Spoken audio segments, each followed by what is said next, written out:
নমস্কার বন্ধুরা, রুম্পার পাকশালাতে আপনাদেরকে স্বাগতম। বন্ধুরা, আশা করি আপনারা সবাই ভালো আছেন। আর আজকের রেসিপি জ্যান্ত সরপুঁটি দিয়ে পাকা কুমড়ো আলুর ঝোল করে দেখাবো। তো তার জন্য কুমড়ো আলু কেটে নিয়েছি আর মাছে কিন্তু লবণ হলুদ মাখিয়ে নিলাম।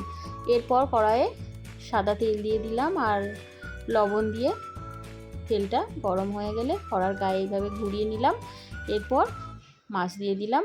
তো যেহেতু কড়াইটা একটু ছোট আছে, জায়গা কম হবে, এই কারণে প্রথমে দুটো মাছ দিয়ে দিলাম। দিয়ে বেশ কিছুক্ষণ রেখে দেওয়ার পর উল্টে পাল্টে নেব, একটু লাল লাল করে কড়া করে মাছগুলো ভেজে নেব। তো এইভাবে বন্ধুরা প্রথম মাছ ভেজে নিলাম, দেখতে পাচ্ছেন।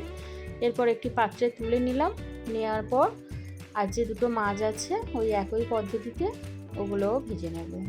তো এইভাবে মাছগুলো ভেজে নিলাম, নিয়ে তুলে নিলাম। তো এইভাবে সব মাছ ভেজে তুলে নিলাম। নেওয়ার পর ওই তেলের মধ্যে দিয়ে দিলাম তেজপাতা আর 5 ফোড়ন দিয়ে এখানে আলু কুমড়ো দিয়ে দিলাম। আর এখানে কিন্তু 4-5টা ছেঁড়া কাঁচা লঙ্কা আছে। তো দিয়ে খুব ভালো করে এটা কষিয়ে নেব। তো একটু ভাজা ভাজা করে নেব প্রথমে, দেখতে পাচ্ছেন। বেশ কিছুক্ষণ ধরে সময় নিয়ে কিন্তু এটা কষাতে হবে। তো এইভাবে কষিয়ে নেওয়ার পর বন্ধুরা এখানে কিন্তু আমি দিয়ে দিলাম পরিমাণ মতো লবণ আর দিয়ে দিলাম হলুদের গুঁড়ো আর দেব সামান্য পরিমাণে লঙ্কার গুঁড়ো, জিরের গুঁড়ো, ধনের গুঁড়ো। যেহেতু কাঁচা লঙ্কা দেওয়া আছে এই জন্য অল্প করে দিলাম লঙ্কাটা। আর এখানে আদা জিরে বাটা 2 চামচ দিয়ে দিলাম। দিয়ে কিন্তু আবারও খুব ভালো করে কষিয়ে নেব।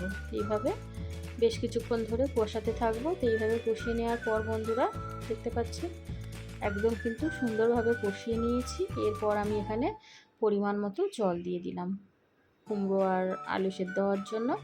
দিয়ে এখানে মোটামুটি 7 থেকে 8 মিনিট মিডিয়াম ফ্লেম করে ঢাকা দিয়ে রেখে দিলাম। ঢাকনা খুলে নিলাম, দেখতে পাচ্ছেন একদম ফুটে উঠেছে। এরপর এক এক করে মাছগুলো দিয়ে দেব, দিয়ে আবারও 7-8 মিনিট মতো ফুটিয়ে নেব। তো এইভাবে ফুটিয়ে নেওয়ার পর বন্ধুরা একদম সিম্পল পদ্ধতি। আর এখানে কিন্তু খুব বেশি মশলা ইউজ হয়নি, গরম পড়ে গেছে তো ভীষণ। তো একদম কম মশলায় এটা বানালাম। আপনারাও চাইলে এইভাবে বাড়িতে বানিয়ে খেয়ে দেখতে পারেন। তো একদম তরকারিটি রেডি হয়ে গেছে। এরপর আমি একটি পাত্রে এটা নামিয়ে নিলাম।